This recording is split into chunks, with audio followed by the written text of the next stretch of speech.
Irmãos, abrissem rapidamente sua Bíblia no livro de Atos. Atos capítulo 16, verso 31.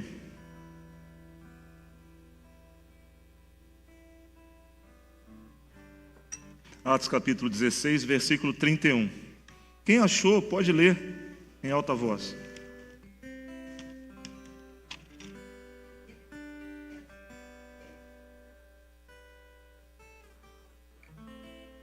Amém.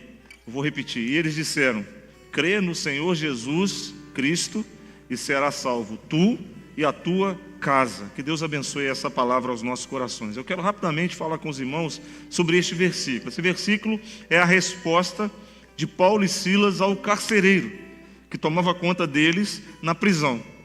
O texto lá do livro de Atos, no seu capítulo 16, conta aí o porquê que Paulo e Silas foram para a prisão.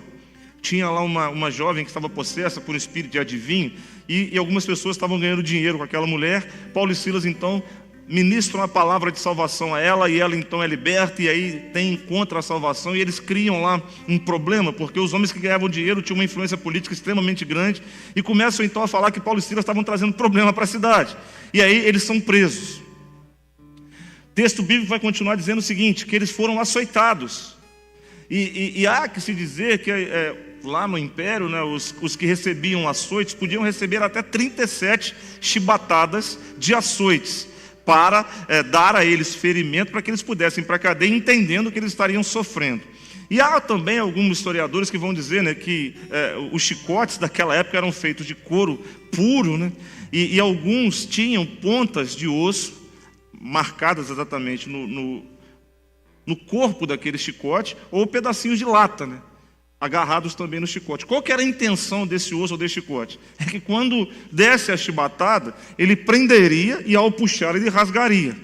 Então era uma intensidade de ação para o condenado ou para o preso que daria nele extremamente dor, né? Paulo e Silas sofreram isso. Paulo e Silas, inclusive, Paulo principalmente, né, que tinha dupla nacionalidade, era romano e também judeu, algumas das questões que ele sofreu, ele nem poderia exatamente por sua cidadania romana, mas ele o sofreu por amor a Cristo. Nesta cadeia, os irmãos vão se lembrar do texto, eles estavam ali, e diz lá no início que perto da meia-noite eles cantavam e oravam.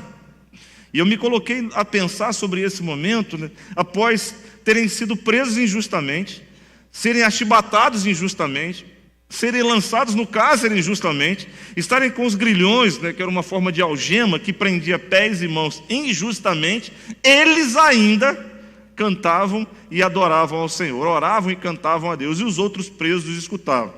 O texto vai dizer que pela fé daqueles homens moveu-se ali algo extremamente intenso, e aí houve um terremoto, caiu lá uma escuridão, e o carcereiro então tomou um susto, porque eram presos que não podiam fugir. Se a gente fizesse ali uma conjectura, sem inventar história, né, para aquele contexto ali, o carcereiro, quando assumiu o serviço, os líderes dele falaram o seguinte: olha, esses dois que estão aí são presos políticos, presos graves, eles não podem fugir, porque se eles fugirem, você vai pagar com a sua vida. Talvez tenha sido essa a proposta. Tanto é que o carcereiro, quando viu as portas abertas, ele quis se matar imediatamente, porque ele falou, eles fugiram. Então, há um problema extremamente grande ali. Mas Paulo fala, não faz isso não. A gente está aqui. E aí, então, começa todo aquele processo, aquele homem tremendo, vendo todo aquele mover, porque ele já devia ter ouvido de que Paulo e Silas tinham da parte de Deus um relacionamento de intimidade com Deus grande. E esse relacionamento dava para eles fé, esperança. Tanto é que por mais que fosse sofrível a vida deles, eles adoravam ao Senhor. E isso, por um lado, isso nos ensina muitas coisas. Primeira delas, né, a nossa vida, que está nas mãos do Senhor Jesus Cristo, ao qual nós entregamos a Ele, porque nós queremos viver eternamente com Ele no céu. A nossa vida tem a garantia de ser abençoada por Deus em todos os momentos, mesmo que aos nossos olhos humanos, e aí vai uma visão aos nossos olhos humanos racionais, a racionalidade do mundo, né, em que a ciência, em primeiro lugar, a racionalidade do mundo, vai dizer que não. Mas a Bíblia diz que nós não andamos por ciência, nós andamos por fé. E pela fé que eu tenho no meu Senhor, o meu mundo ao meu redor pode estar desmoronando, mas a minha vida é do Senhor. E é o que Paulo Silas declarava. Esse é o primeiro fato. E o segundo fato era que, quando nós andamos por fé no Senhor, sabendo que o mundo aí fora está desmoronando, que as coisas caminham do mal a pior, mas nós permanecemos firmes porque o nosso alicerce é a rocha Jesus Cristo, o mundo vai olhar e dizer o seguinte: eu quero esse mesmo alicerce. É o que aconteceu com o carcereiro.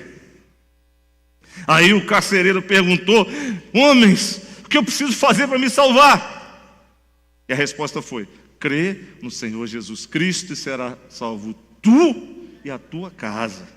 E o texto continua dizendo o seguinte, que eles pregaram, tal, foram para casa, o carcereiro lavou os vergões e as feridas, né, jantaram, comeram, e toda aquela família se converteu.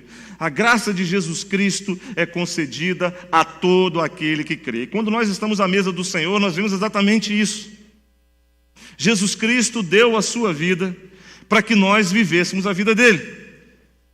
Morreu a nossa morte para que nós vivêssemos a sua vida. E vivêssemos em abundância. Mesmo que, volto a repetir, na nossa sociedade racional e humana, as coisas não pareçam estar muito satisfatórias. Dinheiro parece que já não está mais dando como estava antigamente, as coisas estão se apertando, às vezes vai as contas difíceis, problemas de relacionamento, problemas às vezes emocionais, pessoais, então são várias e várias questões ao nosso redor como mundo, ou estando no mundo, que na nossa mente parece estar fora de controle, mas no nosso coração, pela fé que temos no Senhor, está tudo no controle de Deus. Eu cito, mais uma vez o apóstolo Paulo, ao dizer que todas as coisas cooperam para o bem daqueles que amam a Deus. Então, se nós amamos, tudo coopera para o bem, para o nosso bem, mesmo que a gente possa estar apanhando. Mas é Deus forjando o nosso caráter e a nossa vida para a glória do seu nome. A graça é dada a todos os que querem receber essa graça. E graça alguns vão dizer, se não me falha a memória, Spurgeon, o favor imerecido, né? Não merecia. Né? A gente, quando vai lá no nosso conselho de pastores, as perguntas que se fazem basicamente são essas. Então, assim, é um favor que nós não merecíamos. Ninguém era merecedor da salvação, mas a graça de Deus nos dá. Algumas vezes, oro na madrugada, falei: Pai, muito obrigado, Senhor. Eu não sou digno, merecedor de coisa alguma, mas eu estou aqui conversando contigo e eu sei que o Senhor está me ouvindo. É por conta da graça de Deus. E hoje, quando diz, se entre nós existe alguém que ainda não tomou posse dessa graça, para receber Jesus Cristo como único e suficiente Senhor da sua vida, precisa recebê-lo, enquanto é tempo. Fecho essa minha reflexão contando uma história para os irmãos.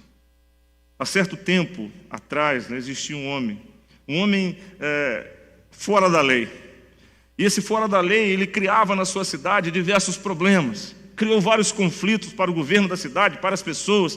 Ele cometeu tudo que os irmãos possam imaginar de pior como um fora da lei. Até que um dia, um juiz novo na cidade decretou a prisão daquele fora da lei. E aquele fora da lei foi lançado então no cárcere. E ele estava lá. Mas o interessante é que aquele fora da lei tinha pessoas que se apaixonaram por ele, o amaram, seus corações arderam. E essas pessoas começaram a orar por ele, pedindo para que Deus tocasse no coração e aquele homem pudesse então entender que a graça de Jesus Cristo também era para ele, apesar de tudo o que ele havia feito. Por mais impagável que poderia parecer aos olhos de nós, os seres humanos, ou mortais seres humanos, a graça de Jesus era tudo que limpa a história maldita de qualquer ser humano, lançando no mar do esquecimento. Aquela igreja orava, aqueles irmãos oravam. O governador daquela cidade, comovido com aquele clamor daqueles irmãos, sendo ele também um que conhecia Jesus Cristo, decidiu ir à cadeia para conceder a graça àquele homem. Mas ele não foi lá como governador. Ele decidiu se vestir como um religioso. Pegou a sua Bíblia, assinou a carta da graça. Eis que lhe dou a graça, você está libertado, liberado, e aqui está o seu perdão. Colocou dentro da Bíblia e decidiu ir então à cadeia para conversar com aquele homem. E aquele homem, quando viu O governador chegando, vestido de religioso e com a Bíblia na mão. Não, não quero conversar com o senhor. Não quero. Ele disse: filho, você pode ser condenado a morrer. Não me interessa, mas eu não quero conversar com o senhor. Fala: meu filho, eu trouxe para você dentro deste livro a graça. Não me interessa. Eu falei: eu te dou a graça para que você leia. Receba. Ele falou: não, eu não quero. Não adianta. Pode ir embora. E o governador então, triste, cabisbaixo, retorna ao seu gabinete e ali ele assina definitivamente a pena condenatória daquele homem que estava à margem da lei. Só que nesse período, preparando-se para ir para a forca, o carcereiro chegou para aquele preso e disse o seguinte: rapaz, você é louco. Ele falou: louco por causa de quê? Você sabe quem era aquele homem? Não, eu não aguento mais esse negócio de falar na minha vida de Deus, eu não aguento mais isso, eu não quero. Mas você conhecia aquilo? Não, nem me interessa conhecer. Fala: rapaz, aquele homem era o governador. E dentro daquela Bíblia ele já tinha assinado o seu perdão e a sua graça, você seria libertado.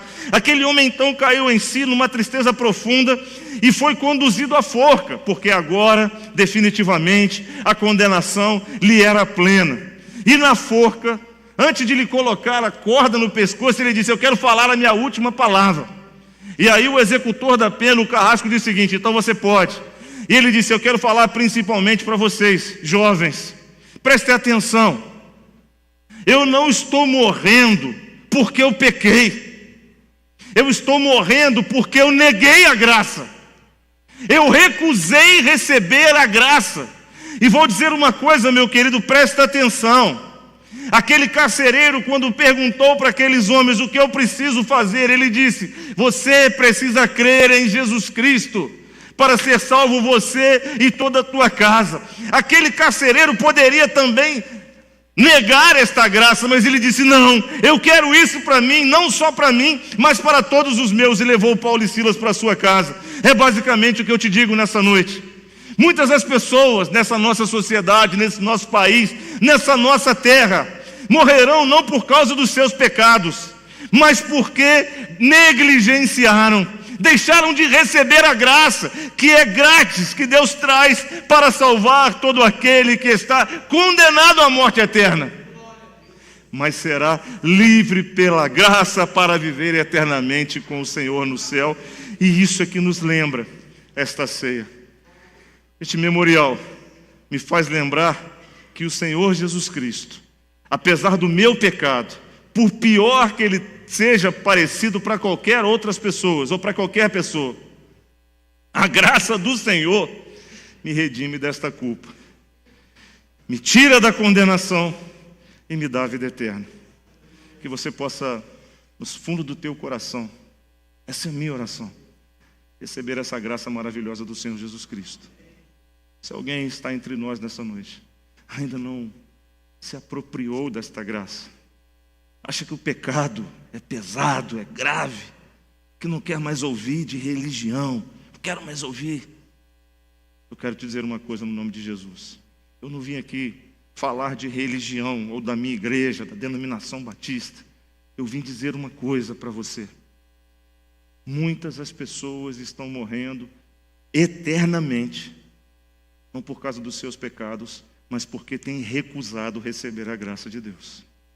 Não seja você partícipe dessas pessoas que estão indo a passos largos para morrer eternamente, indo para o inferno, deixando o Senhor e a glória dele para trás. Está na hora de apropriar-se da graça e dizer: Pai, eu quero esta vida e esta salvação, porque sem o Senhor nada posso fazer.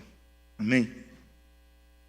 Que Deus nos abençoe e que você possa permitir que o Espírito Santo, que está agora no teu coração, falando, é com você. Por menor que pareça o pecado, pecado é pecado. E o que nos separa de Deus é a prática do nosso pecado. Mas o que nos une a Deus é um coração quebrantado e arrependido, que pede perdão pelo pecado e deseja mudar para que não mais peque. Continuará sendo pecador, mas não buscará o pecado como prazer para a sua vida, e sim a graça de Deus. Eu acho que é isso que a gente precisa.